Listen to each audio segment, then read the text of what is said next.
we're going to touch on the Phillies, get a little update on the Phillies, because we're going to do that until they get back on track. We're mostly going to be talking about the Phillies. Won a series. Good for them. For them. The fucking pen looks good. I'll say what I really want to talk about. There's a couple guys that look really good, but the bullpen looks super solid. Like top to bottom, maybe not the most complete bullpen in the MLB, like by a landslide. Let's not get it twisted. But the top four that we're seeing right now, super, super sturdy. And I think it was like Jose Alvarado started off the season with 12 straight Ks.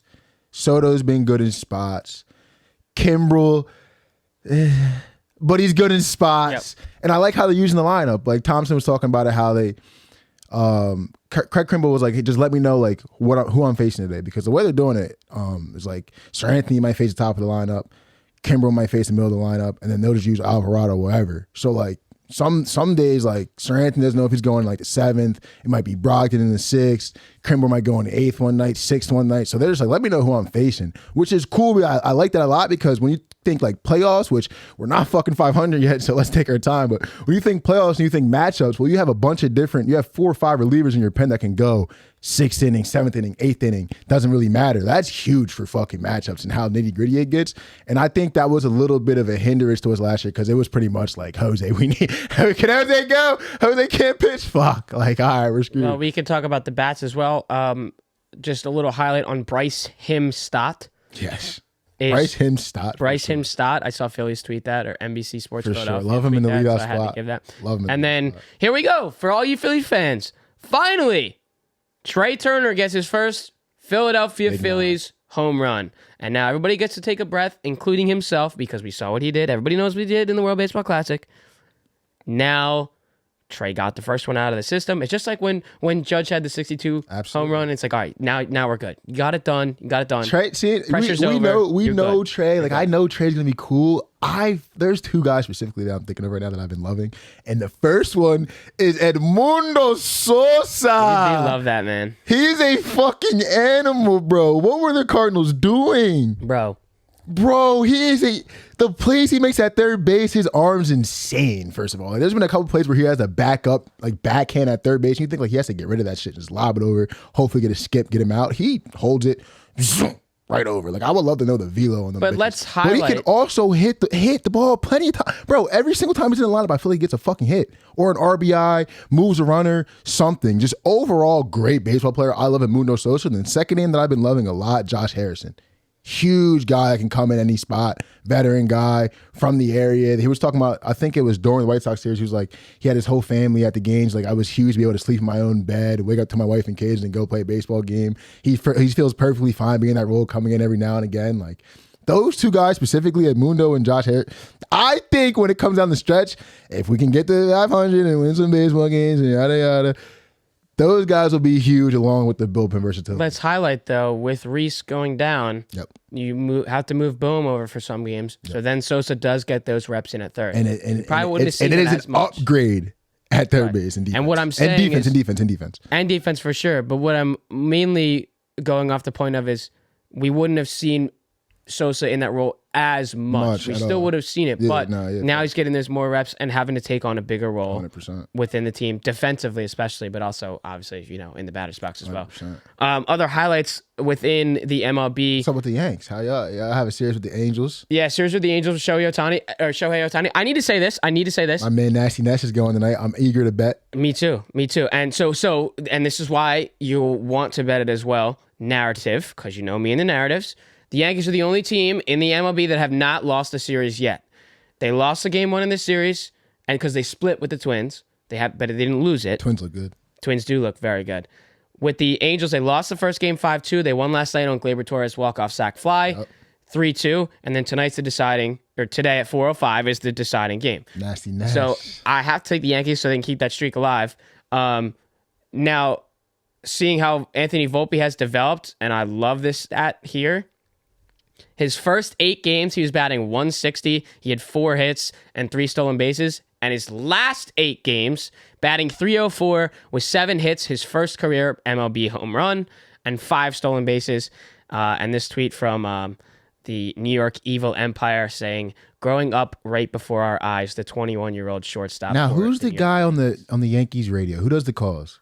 Michael K. That's his name. Because you know how I tell you, I'll be listening to, when I'm in the car, listening to some Yankee games. I like his call specifically. Me too. But I think it was the third game of the season. I think it was one of those games, and they're talking about the lineup and shit. And he gets to Volpe, and he's like, just like the way in his voice, he's like, he just has that quiet confidence, like he just belongs. And I'm thinking, I'm like, damn, because I'm not visually watching a shit ton of Yankee game. Probably maybe 20, 30 that I watch, but I listen to a good bit too. I'm like, damn, all right, this kid might be actually cool. When someone says that about a kid, the way they kind of describe him is how I feel like they described Tyrese Maxey when he first came in. Yeah, just like this kid, like, nah, he belongs. Like he might not be killing it right now. Right now, playing well. I'm sure he's playing good baseball, but like. He's gonna be a problem. Well, he's and this is what the Yankees have been adjusting to in the previous seasons is being more active on the base pass, stealing bases, getting runners in scoring position, and that's exactly that shit with the pitch clock. Anthony Volpe. Bro, have you seen the stats about the stolen bases, the success rate this year now with like all the changes and shit? The success rate's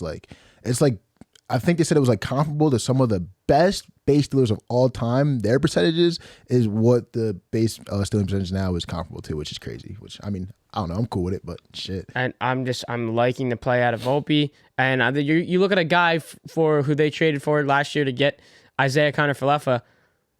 Anthony Volpe, this 21-year-old kid, just took your fucking job, dude. Yeah, just like that. Just like that. 21-year-old kid. That's how it goes. And like, I'm sure there's a bunch of baseball fans, maybe even some Yankees fans out there that were like, maybe he's going to come up, maybe he'll play a couple games, and then like maybe they'll send him back down.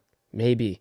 That is clearly not the case. That's the fucking shortstop. You're gonna need that. And again, this is a team that are still without pitcher Carlos Rodon. Yeah. Still without center fielder Harrison Bader. Yeah. Josh Donaldson still on the IL. Yeah. There's still a lot of guys in the box, and especially in this rotation when we have Clark Schmidt just giving up runs like no fucking tomorrow. I like Brito though. Brito, yeah. I mean, he got shelled against. He did, but you know that was coming. I mean, two nasty stars. Rookie. You knew that was That's coming. fine. Yeah, it was coming. More stats, more cool notes to highlight here. Speaking of the Angels in this Yankee series, from Bleacher Report, walk-off, Shohei Ohtani could be traded and, quote, will definitely leave the Angels if they fall out of playoff contention this season. Yeah, I didn't know that was very high thing to note. I didn't know that was coming. Will the Mets buy in? Because we all know they want to. They all want to buy some in. kind of pinstripes in New York.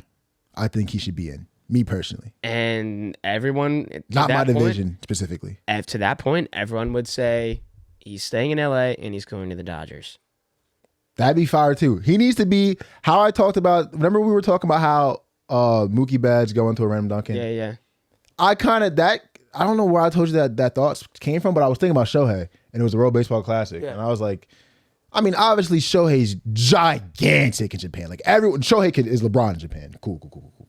But that motherfucker needs to go somewhere in a huge market and be in the playoffs and be in the CS and just be on ESPN and just be in the limelight in a big market here. Yeah. So bad for this fan base because that motherfucker alone, he talking about he gonna start throwing lefty, 6-finger gloves. I mean, didn't he hit a dinger in this series? Yeah, well, okay. He's getting 8Ks, 12Ks. Like someone needs to see him in a big market every single goddamn night. We cannot Giannis this man. He cannot be in Speaking of Milwaukee the dinger that he had, Angels or whatever. This pissed me off to no end. When Shohei Ohtani hit the home run in the first game of this series, NBC Sports Philadelphia is showing this it's Shohei Ohtani on TV.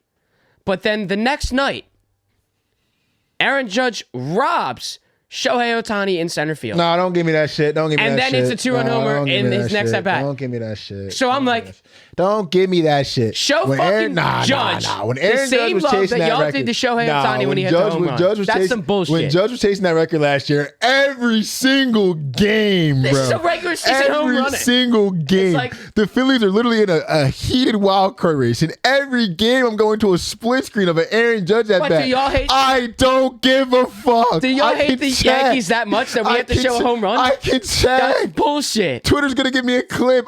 Bro, Alec Bones at bat in second and third. We're a game behind we're a game up on the Padres. They're up in their game. Like, I'm trying to watch my game. Come on. I don't care about Aaron Judge at bat in the second inning. No, like, I don't history. care. No, bro, don't give me that shit. I'm like, oh, that must mean that you guys must hate the Yankees that fucking bad that we have to show a random Shohei Ohtani home run against the Yankees in the first game of the series.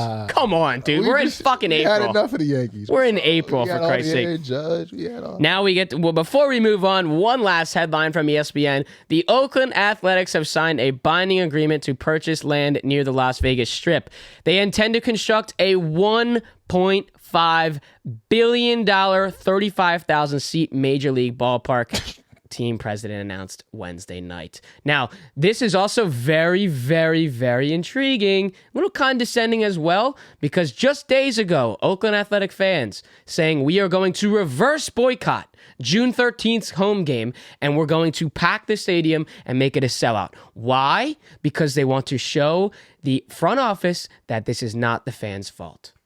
It's just funny how this happened. It's such a shame they're so ass that they are that the war is the fans in the front office. They are so ass that the war is between the fans in the front office. Going to Vegas ain't gonna save y'all. It ain't say the Raiders. It for damn sure ain't. How many? You got 3 wins? Well, it did. 4 wins? It's kind of working getting a hockey team there, I will say, with the Vegas Golden Knights. My fault. Yeah, okay, my fault. But people say that shit was rigged. But now you can say this, expansion draft, they're gonna say that was rigged. True. And I said that too. But it is what it is. Now Vegas would have a football team, a hockey team, and a baseball team. Big positives, and we gotta go to we gotta go to Vegas. Like I'm tired of not having my Vegas trip. I need a Vegas trip. Well, and a lot of things with the fans. Why the front office is saying it's the fans' fault is because yet again, Oakland Athletics minor league teams are having more fans in their ballparks for their games than their major league team out of the Athletics. That's right. So just key things to highlight there. As we will move on. Shout out Kyle Verbitsky in the A system though. His game's getting sold out. No, he's in Baltimore now. Oh man, he's with the Orioles. My fault, Kyle. Shout out Kyle though. Yeah, that's a great system to be in. Also, that's a great system to be in. Okay, we got to work our magic. We got to work our magic and get him on the show. Yeah, facts. I want to know what's going on in Baltimore. That's a great system to be in. They got a bunch of young talent. We can. You know, we should go. We were saying we were going to go to Camden Yards. We should go find the damn minor league thing and go see if we can go watch them. That'd be hard. We'll get there though. That off camera shit. We'll figure it out.